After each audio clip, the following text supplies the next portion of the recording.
¿Qué tal, hermanos? Buen día con este friecito fuerte. Estamos al menos aquí en Monterrey, el termómetro marca -4 grados.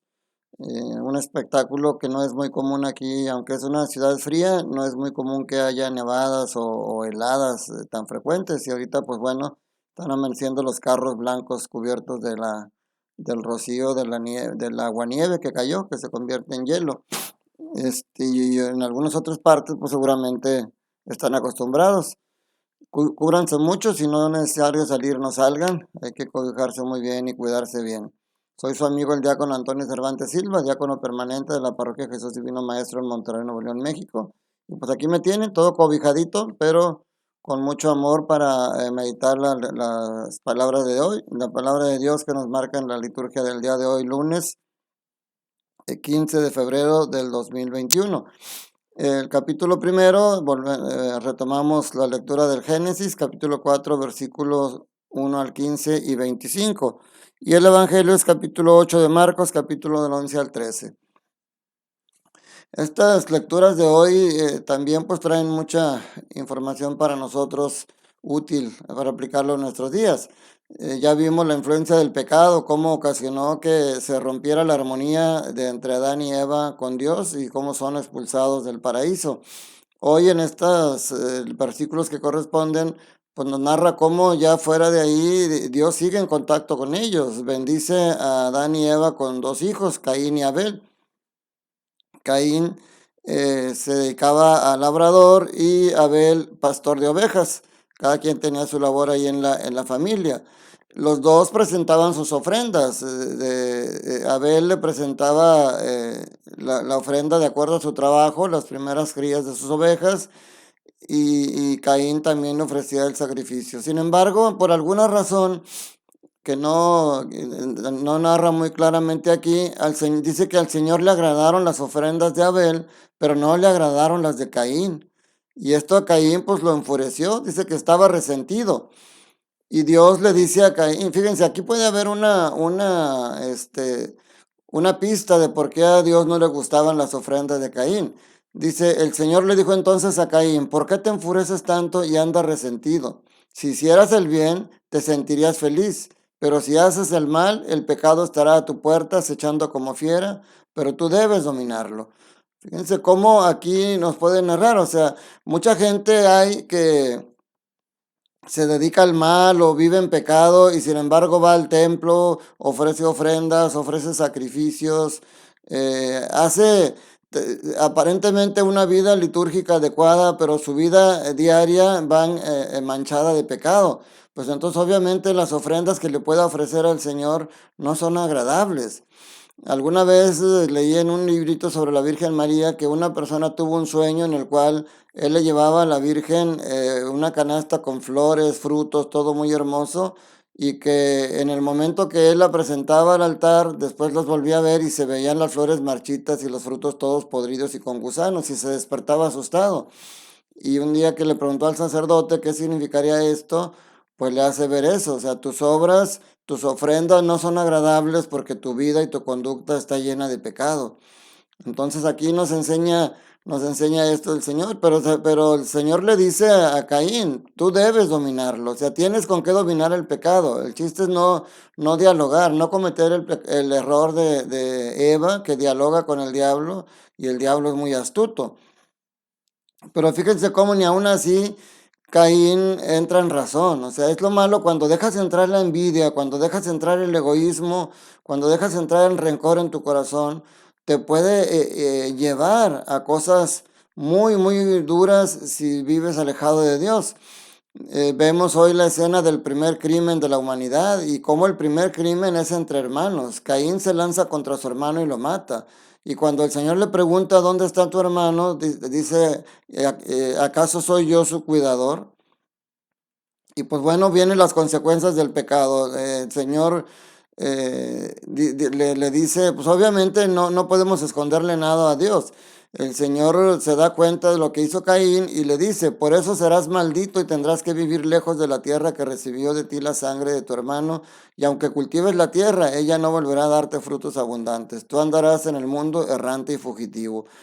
Y Caín, pues obviamente ve como que esto es un castigo muy grave, alejarse de su familia, tener que ahora vérselas él solo y diciendo que correrá el peligro de morir. Y aquí algo muy hermoso, como a pesar de que anda Caín, de que cometió un pecado muy grave, el Señor no lo deja de su mano. El Señor le dice, yo te protegeré y nadie te matará.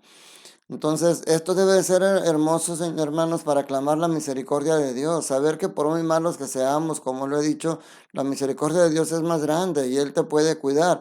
Pero lo que Él busca, o sea, Él te ama, aunque tú seas un pecador, Él te ama, pero no ama tu pecado y Él busca tu conversión, porque Él busca tu salvación y Él busca salvar más tu alma que tu cuerpo.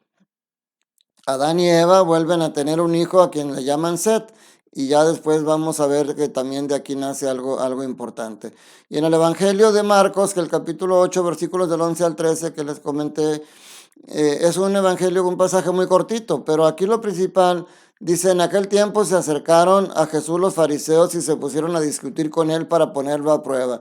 Esto era muy común, le hacían preguntas para probarlo, pero a pesar de que las respuestas que él daba siempre dejaban claro la autoridad y el poder que él tenía, aquí dice, le pedían una señal del cielo. Jesús suspiró profundamente y dijo, ¿por qué esta gente busca una señal? Les aseguro que a esta gente no se les dará ninguna señal. Entonces los dejó, se embarcó de nuevo y se fue a la otra orilla.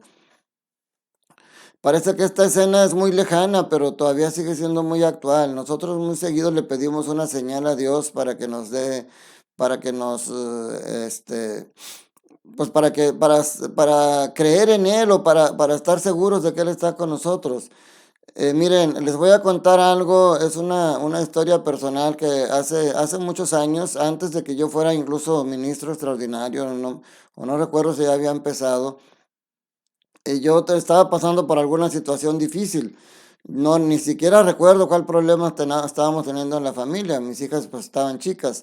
En una ocasión que estaba en misa, yo le pedí a Dios que quería sentir su presencia y le decía, Señor, dame una señal, yo sé que estás conmigo y no quisiera probarte, pero yo necesito tanto sentir tu presencia hoy conmigo. Y miren, cuando íbamos a comulgar, el sacerdote que estaba presidiendo la misa no era nuestro párroco, ese día él no pudo y estaba otro sacerdote que pues no conocíamos y él no me conocía a mí.